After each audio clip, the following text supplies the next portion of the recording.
Today we have with us Miss Wang.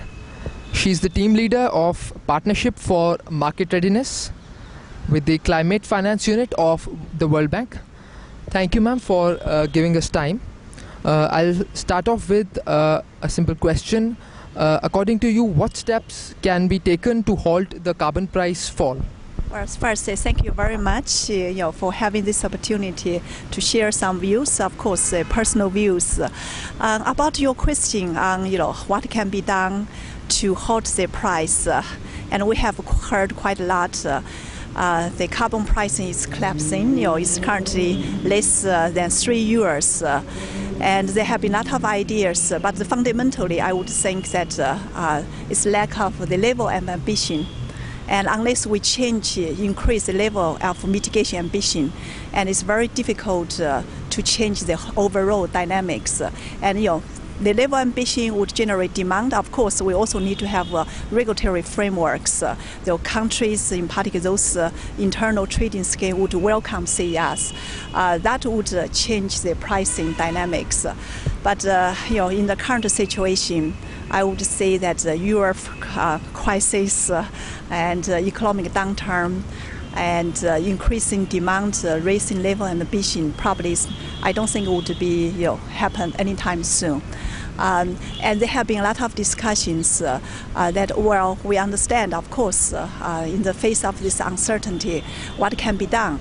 And people talk about the pricing subsidy, for example, using ODA money, establishing a fund to pay, to cover at least the operating cost of CERs in the hope that when market comes back, those CERs then can be sold into the market. So that's some ideas. And other ideas that as we have seen from some other initiatives, such as the Forest Carbon Partnership Facility, also administered by the World Bank, where that number of donor countries together, you have this carbon fund, and the carbon fund then would purchase emission reductions from REDD Plus credits and then retire them.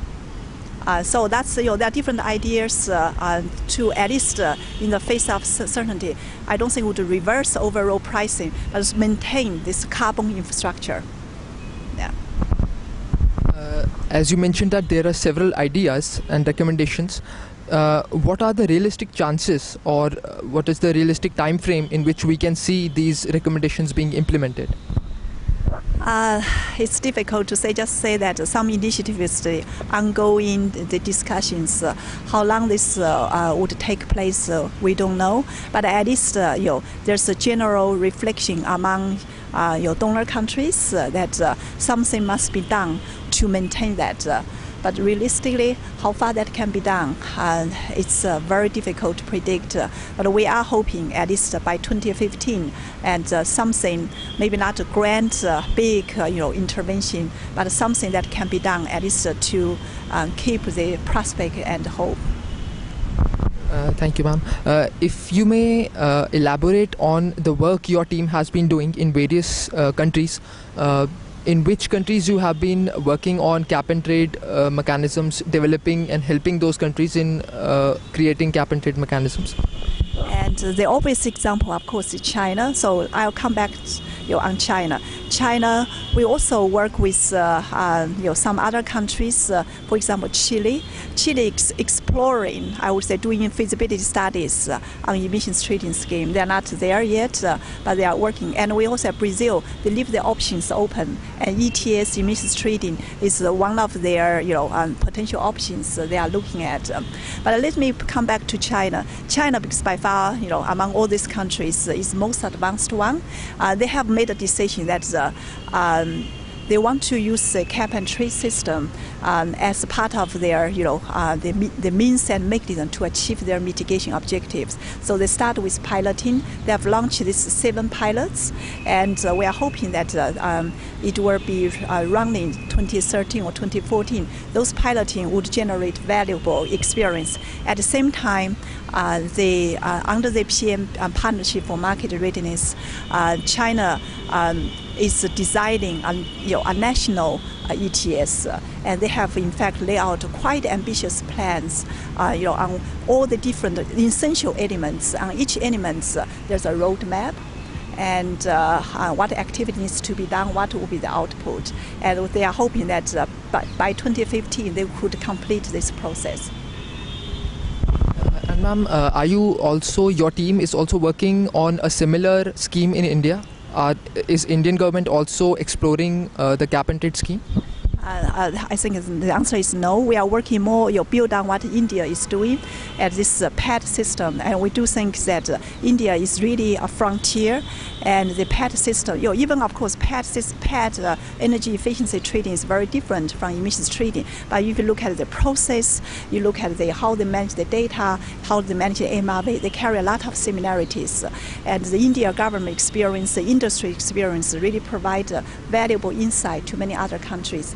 And under the PMR, we are hoping that we can provide some support, for example, expansion the PET system to the second phase. And we are also hoping that there's a real South-South collaboration. We know that some other countries also are interested in this energy efficiency trading scheme, and India experience will be very valuable. Just one last question, ma'am. We have seen that the global carbon markets have disintegrated into several countries. Australia is coming up with one, China you mentioned, then South Korea. Seeing all these developments, how do you predict or you see the global carbon market future? And well, as I said in my presentation, depends on how you see the world. If the glass is half full, right? In my view, that many people would say this is fragmentation. You have Australia, EU, and South Korea, and then we have China. And I do think that this fragmentation, embrace a very important prospect or bright prospect. That's a potential integration. Eventually, just say no matter CDM, it's your regional carbon, domestic carbon market. I think the long-term objective is that how there would be a global carbon market. And I would think the linking between Australia and EU is really on the right track. And if that's gathered momentum, if in the long term some other countries could join, we see a very different type of global carbon market. Just one last follow-up question. With so many disintegrated schemes, do you think an efficient linking of these schemes in the future will be possible, because each country will use different basics, fundamentals? Would it be possible for a coherent linking? I think that's a very important question. Talking about linking, in fact, you have to go down all the way to what kind of standard, how you ensure 1 ton reduced, say, in South Korea is the same 1 ton reduced in Australia. And so this 1 ton is the same ton, and there's always a question. That's come down that how we, even at the very beginning, when countries just start to develop their system, and you have this long-term link in mind, and how to help them establish standards and credible and transparent. And I do think that this is the area where the World Bank, such as Partnership for Market Readiness, can play a role, because it's a partnership with 25 to 30 countries participation, and they start with the collaboration, talking to each other, exchange information. That's a very important basically step to moving toward that collaboration. And also just say that China has not started.